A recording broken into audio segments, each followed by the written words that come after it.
If a God does exist, how are we to know what He's like?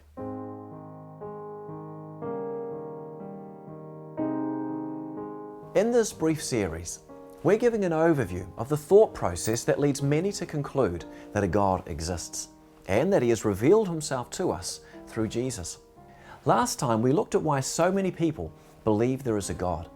Today we're asking, how can we know what God is like? There is only one ancient tradition on our planet that claims to be the history of God revealing Himself to humanity. And this is the one found in the Old Testament of the Bible, believed by Jews, Christians, and Muslims.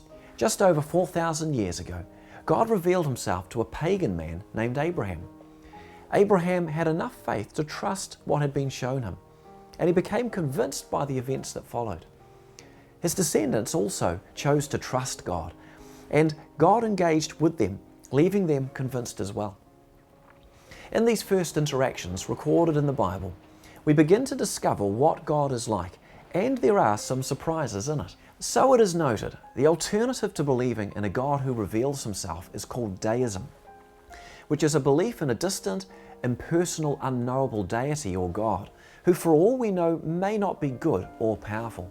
However, it's not without reason that people believe that God has revealed Himself. Firstly, the Old Testament books of the Bible are among the most reliable ancient documents on our planet, and the New Testament books are the most reliable ancient documents on our planet. In the world of literary criticism, where they study ancient documents in great detail, looking for evidences that could suggest whether they're well preserved or have been changed, this reliability is consistently verified. To illustrate the extremity of this, imagine if we were to lose all 25,000 ancient copies of the New Testament. What would we be left with? Well, this question roused the curiosity of Sir David Dalrymple, who lived in the 1700s. He wrote, "As I possessed all the existing works of the early Christian writers of the 2nd and 3rd centuries, I commenced to search, and up until this point in time, I have found the entire New Testament except 11 verses." Now, do you catch what this is saying? Even if all 25,000 ancient copies of the New Testament were lost, the entire New Testament could be almost completely reconstructed from third-party quotations. To paint the picture simply, the entire Bible is more accurately preserved than Shakespeare's plays, and they are only 300 years old. But another question needs considering. The Bible is an accurate record, but could it be an accurate record of a made-up story? Well, today there are more than 25,000 archaeological dig sites related to the history of the Bible. And noted archaeologists like Nelson Gluck tell us that these sites confirm in clear detail the historical statements of the Bible regarding dates, places, and people.